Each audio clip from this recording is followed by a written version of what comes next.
দিনটি ছিল ঢাকা পাঁচের ইতিহাসের এক স্মরণীয় দিন। ৭ই নভেম্বর সোনালি সকাল দিন ঠিক সকাল ৯টায় ঢাকা পাঁচের বিভিন্ন ওয়ার্ড, ইউনিয়ন ও এলাকা থেকে হাজার হাজার মোটরসাইকেল নিয়ে নেতাকর্মীরা একত্রিত হন। দৃষ্টান্ত ছিল উপচে পড়া উদ্দীপনা, উল্লেস ও ঐক্যবদ্ধ দৃষ্টি।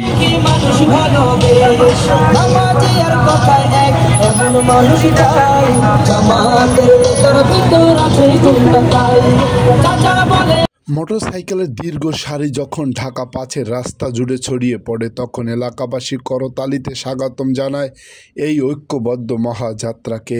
লাল সবুজ পতাকা, ব্যানারে, স্লোগানে মুখরিত হয়ে ওঠে চারপাশ।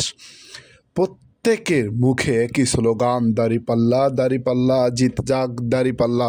মোহাম্মদ কামাল হোসেন ভাই, এগিয়ে চলুন, আমরা আছি আপনার সঙ্গে। দাঁড়িপাল্লা দাঁড়িপাল্লা স্লোগানে মুখরিত হয় পুরো এলাকা। নেতৃত্বে ছিলেন বাংলাদেশ জামাত ইসলামী মনোনয়ন প্রার্থী, ঢাকার পাঁচের প্রিয় মুখ, নিবেদিত প্রাণ নেতা মোহাম্মদ কামাল হোসেন ভাই।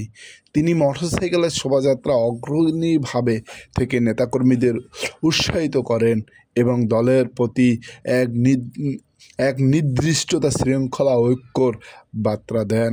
তার সঙ্গে ছিলেন শত শত তরুণ যুবক ও অভিজ্ঞতা কর্মীরা, যারা উৎসাহের সঙ্গে পুরো এলাকা জুড়ে শৃঙ্খলাবদ্ধভাবে শোডাউন পরিচালনা করে। এই আয়োজনে শুধু একটি মোটরসাইকেলের শোডাউন নয়, এটি ছিল নেতৃত্ব, ভালোবাসা, ঐক্যর এক প্রতীক। ঢাকা পাঁচের মানুষ আজ প্রমাণ করেছে তারা এক অভিন্ন লক্ষ্যে ঐক্যবদ্ধ।